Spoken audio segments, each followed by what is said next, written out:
Welcome back to Garden Ninja. Today I'm going to be showing you how to fit a seep hose. Now, depending on the size of your garden and the newness of your plants, irrigation is really important. So if you just put a load of hedging in, like I have, then you're going to have to think carefully about how you're going to keep them watered until they're established. Now, as much as I love the trusty watering can, it's just not going to cut it on a large scale. So a seep hose allows you to lay down some hosing and then simply use a tap or a timer to then water the plants for you, saving you loads of effort and time, and more importantly, lots of water as well. So come on, let's get cracking. So it's pretty straightforward laying a seep hose. There's a few bits of key equipment that you're going to need. So one is obviously the seep hose, and this is a specialist hose. So it looks like a normal hose, but actually the surface is permeable. So when you turn the tap on, it fills up and then slowly starts to seep or leak out of the hose. So you can lay it around the border, turn it on for however long you need, and it will slowly seep out, meaning that you save water because you're not just flooding the plants. It's slowly coming out, the plants can absorb it, and then you can turn it off.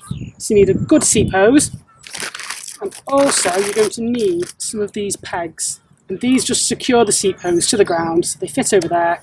You push them into the ground, and then when you turn it on, it doesn't kind of go into the crazy snake and start whipping around everywhere.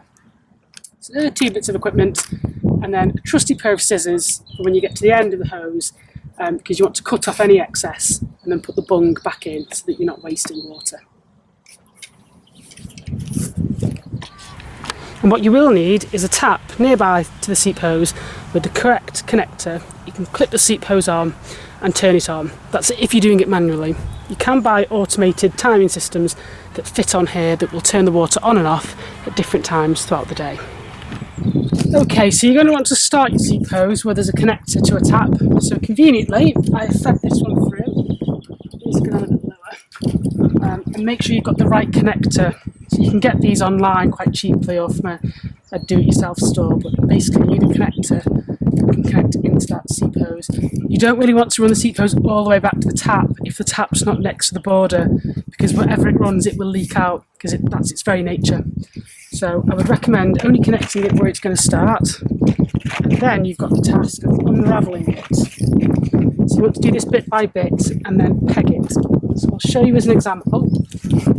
So you want it as close to the plant as possible, and then I find usually by hand is enough. I don't think you need a mallet unless you're dealing with really thick, heavy clay soil.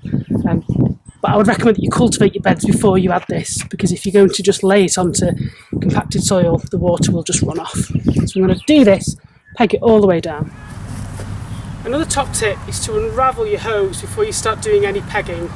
So it's going to be a bit like a carry-on film, because as I pull one end that will spring back, but do your best to get it stretched out beforehand because it will save you damaging your plants.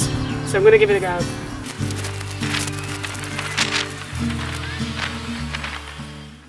So now that the seep hose has been laid and pegged to the ground, it's time to connect it to your tap, and fingers crossed. And hopefully when you turn it on, if everything's connected correctly, your seep hose should literally seep. So you can see that just here, it'll start to bead and then wet the ground around it. So you leave it on for however long you need to water your plants until they're established. So I've finally finished battling unkinking the seep hose. It's been fitted, turned on, and now it's watering all these hedge plants. If you like this video, why not subscribe to my YouTube channel or check out my other garden how-to videos and garden design tips. I've been Garden Ninja, thanks for watching, happy gardening.